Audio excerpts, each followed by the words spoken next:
আসসালামু আলাইকুম সবাইকে। কেমন আছেন সবাই? আশা করি সবাই অনেক ভালো আছেন। আমিও অনেক ভালো আছি আলহামদুলিল্লাহ। আজকের ভিডিওটা সরাসরি রান্নাঘর থেকেই শুরু করলাম। দুপুরবেলা রান্না করতে আসছি। এখানে আমি আজকে চিংড়ি মাছ দিয়ে কচুরমুখী দিয়ে রান্না করব।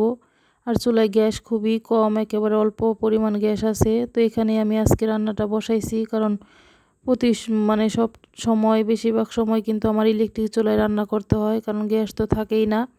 তো আজকে ভাবলাম একটু গ্যাস আছে, এখানেই রান্না করি।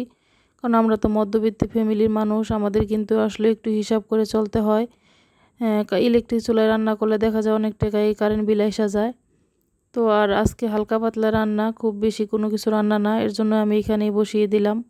তো এই যে মশলা দিয়ে দিছি, মশলা ভালো করে কষিয়ে আমি কিছু চিংড়ি মাছ দিয়ে দিলাম। চিংড়ি মাছ বেশি কষাবো না, মশলার সাথে একটু নেড়ে চেড়ে এরপর হচ্ছে কসুরমুখীগুলো দিয়ে দিলাম। আর কসুরমুখীগুলো আমি আগে একটু হালকা ভাপ দিয়ে নিছি। আমি সব সময় এভাবে করেই রান্না করি। কসুরমুখী আমি রান্না করার ক্ষেত্রে মানে আগে একটু ভাপ দিয়ে নেই, তাহলে আমার কাছে মনে হয় যে ভালো লাগে। তো এই যে কসুরমুখী আর চিংড়ি মাছটা একসাথেই হচ্ছে ঢাকনা দিয়ে ডেকে একটু কষিয়ে নিলাম। এখন হচ্ছে একটু নেড়ে চেড়ে ঝোলের জন্য পানি দিয়ে দিব। আর কসুরমুখীগুলো আগে একটু ভাপ দিয়ে নিলে আসলে কসুরমুখীতে যে একটা বিজল বিজল ভাব থাকে ওইটাও চলে যায়। আর রান্না করার সময় বেশি একটা সময় লাগে না, তাড়াতাড়ি সিদ্ধ হয়ে যায়। এজন্য হচ্ছে আমি এভাবে করেই রান্না করি। তো এই দেখেন আমার কসুরমুখী দিয়ে চিংড়ি মাছ দিয়ে তরকারিটা কিন্তু হয়ে গেছে, কালারটাও অনেক সুন্দর আসছে। মুখিগুলো কিন্তু সুন্দরভাবে সিদ্ধ হয়ে গেছে। আমি হালকা করে হচ্ছে মানে কিছু মুখি একটু ভেঙে দিছিলাম, যাতে করে তরকারির ঝোলটা একটু ঘন হয়। তো তরকারির ঝোলটা হচ্ছে ঘন হলে খেতে ভালো লাগে। তো যাই হোক, তরকারিটা কিন্তু আমার হয়ে গেছে, আমি নামিয়ে নেব। এরপর হচ্ছে আমি একটু মজক বোনা করব। বাসায় একটা খাসির মজক আছে, তো ওইটা বোনা করে নিব। তো দারচিনি, এলাচ আর একটা তেজপাতা দিয়ে দিছি চিড়ে। এরপর হচ্ছে পেঁয়াজ আর কাঁচামরিচও দিয়ে দিলাম। পেঁয়াজটাকে একটু ভেজে নেব, খুব বেশি ভাজার দরকার নাই, হালকা করে একটু কালার চলে আসলে আমি এখানে বাকি মশলাগুলো দিয়ে দিব। তো মশলাগুলো দেওয়ার আগে আমি একটু পানি দিয়ে দিব। যেহেতু চুলায় গ্যাস কম, এর জন্যই কিন্তু আসলেও মানে কেমন জানি লাগতেছে।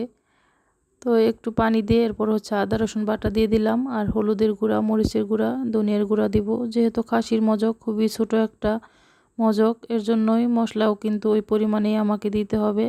অল্প করে সব মশলাই দিয়ে দিলাম, দিয়ে নেড়ে চেড়ে ভালো করে মশলাটাকে কষিয়ে নিছি। এখন হচ্ছে ভালো করে ধুয়ে রাখা মজকটা দিয়ে দিব আমি এখানে।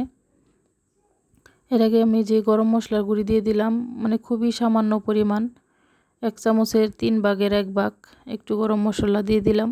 এরপর হচ্ছে আমি যে মজকটা দিয়ে দিব, মজকটা দিয়ে একটু নেড়ে চেড়ে ঢাকনা দিয়ে রেখে কষিয়ে নেব কিছুক্ষণ সময়।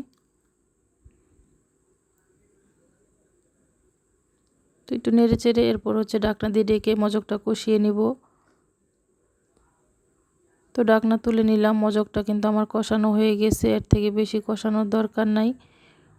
তো আবার একটু নেড়ে চেড়ে এখন হচ্ছে আমি একটু পানি দিয়ে দিব। আর পানিও কিন্তু খুব বেশি দিব না, কারণ যেহেতু মজক, এর মধ্যে আমি আবার একটু কষিয়ে নিছি।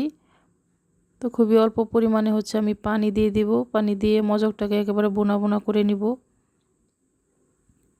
তো পানি দিয়ে দিলাম, নেড়ে চেড়ে ঢাকনা দিয়ে ঢেকে মজকটা রান্না করে নিব। তো মজক রান্না কিন্তু আমার হয়ে গেছে, ঢাকনা তুলে নিলাম। আর মজক থেকে কিন্তু তেলও ছেড়ে দিছে, খুব সুন্দর হয়ে গেছে।